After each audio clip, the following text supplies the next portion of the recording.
Hello everyone, and welcome back to the wonderful world of calculus. In this video, we will spend some time discussing the intermediate value theorem. In previous discussions, we put a lot of attention on the concept of continuity. As it turns out, continuity will be the backbone of many different possible consequences and uses. So in this video, the intermediate value theorem is one of those possible consequences of continuity. Here is what the intermediate value theorem states. If f represents a continuous function over the interval a to b, meaning that we can go from point A to point B inclusively without ever lifting our pencil, and suppose that n is some number whose value is between those of f at A and f at B, then there must exist at least one value c somewhere between bounds A and B where f at c will equal n. The theorem itself sounds very sophisticated when you read it in English, so if we can, we're going to try to read it in graphical language. So here's an example where I have created a function whose values at the extremities, so at 0, the value of the function is 1, and at the right extremity, the value of the function at 2 is equal to 5. So what the theorem says is that the function should take values that are between 1 and 5 on the way from one dot to the other. So for instance, if we choose 2 as a value, the function should have to cross 2 in order to get from a height of 1 to a height of 5 later on. And here would be, for example, a curve that would cross the height 2 at least once. The value of c that the theorem describes is the x component where that intersection happens. The theorem doesn't say where it will happen, it just says that it will happen at least once. In fact, for a different situation, with a function whose height at the extremities are still 1 and 5, and picking an n value of 2, so a value for the y component to be 2, there could actually be 3 situations or 3 x components where the function's value will be equal to 2. Okay, so the theorem doesn't say how often it will happen, nor does it say where it will happen. It just says that it has to happen at least once. If we select a number that is above the value, in this case at the right bound, so 5.6, then there is no guarantee that a function will have to cross that number. There could be a situation where it does cross a value of 5.6 nonetheless, but the intermediate value theorem just cannot be used to predict that it will happen. In the same manner, if we pick a value that is under the value at the left bound in this case, so a value of n that is under 1, there is no guarantee that a function will cross 0.5, for instance. Then again, it might happen nonetheless. The idea is that the intermediate value theorem can only guarantee that it will happen if the n that is chosen is between f at 0 and f at 2, or in this example, between the value y equals 1 and the value y equals 5. Now don't forget that there's another very important condition to be satisfied, which is that the function must be continuous. So in all previous graphs that I've shown you, I have used functions that were continuous from 1 to 2, or from 0 to 2. In this with the same extreme values, so at x equals 0, I've maintained a value of 1. At x equals 2, I've maintained a value of 5. And I've chosen a value of n that is between 1 and 5, so between the value of the function at its extremities. The intermediate value theorem says the function has to cross this line at least once. Of course, that might not be the case if the function has a discontinuity. So for instance, if there is, as shown in this illustration, a vertical asymptote, there is no guarantee anymore that the function will cross the value of 2 between x equals 0 and x equals 2. So it's very important to verify the conditions under which the intermediate value theorem can be applied. Now, just to put this into a more situational circumstance, let's discuss a situation where we want to show that this third degree polynomial, x cubed minus 2x plus 1, is equal to 3 at least once within the interval 0 to 2. Okay, so we've given an interval where we expect the function's value to equal 3 at least once.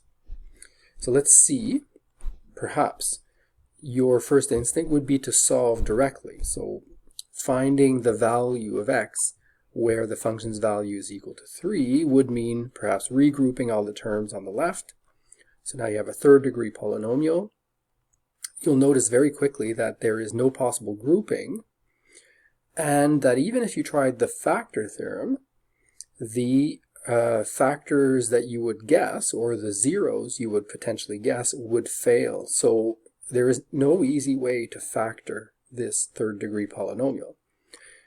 Then again, the question didn't say to find the values where the function will equal 3. It only said show that it will happen somewhere between 1 and 2. So that's where the intermediate value theorem can come in handy.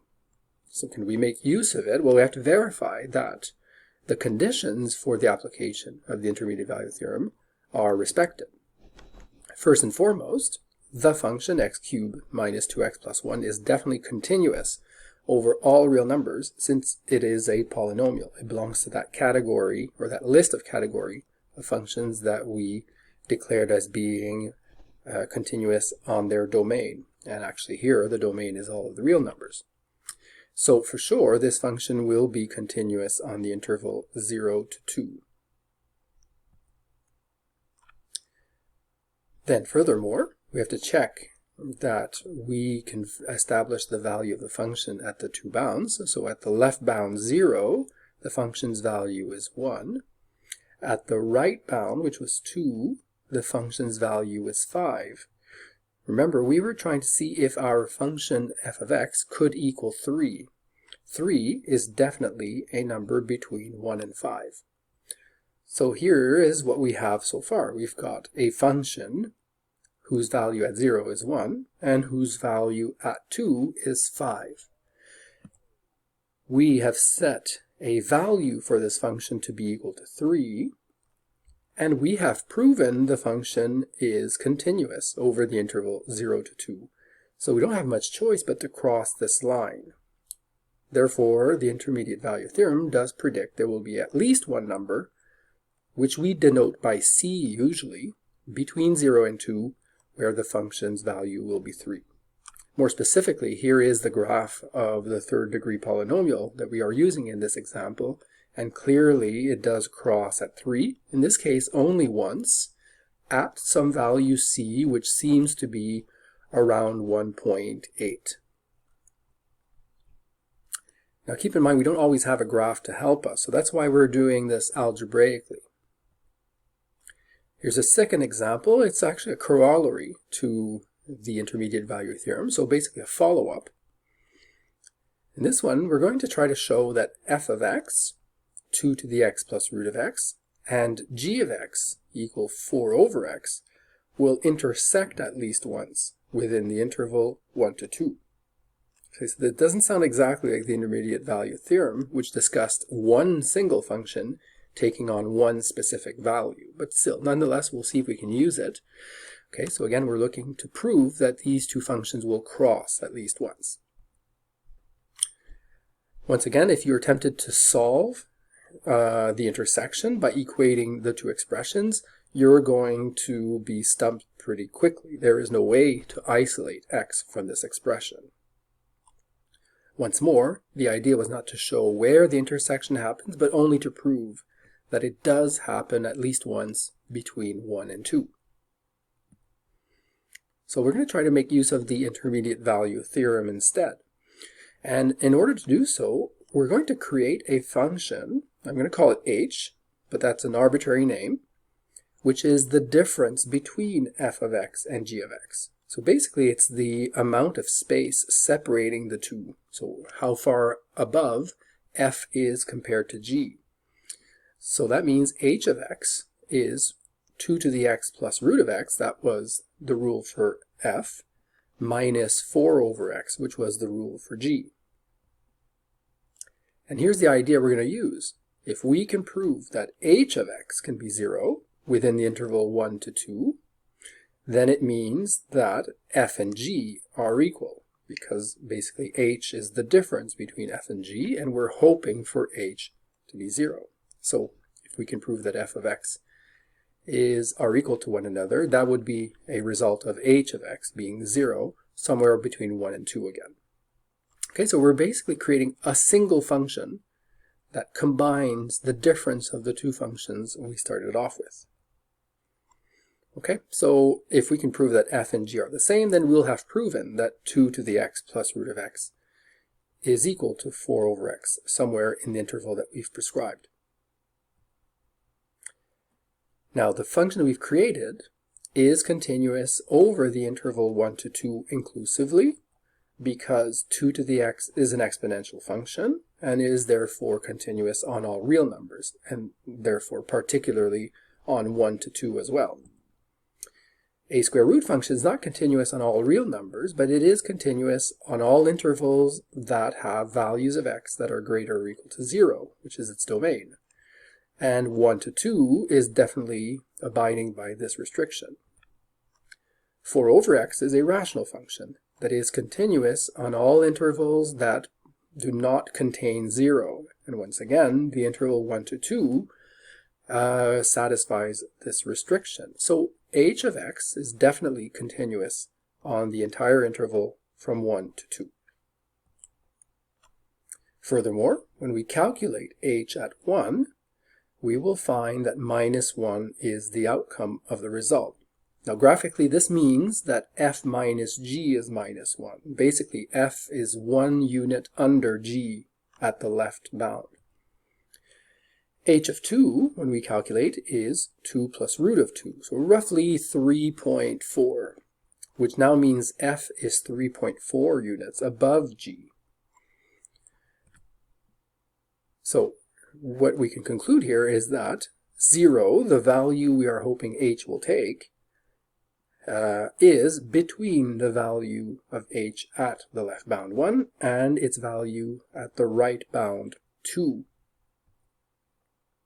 According to the intermediate value theorem, since we have a continuous function, and since 0 is between the value of the function at the two bounds, then h at c will equal 0 for at least one value of c between 1 and 2.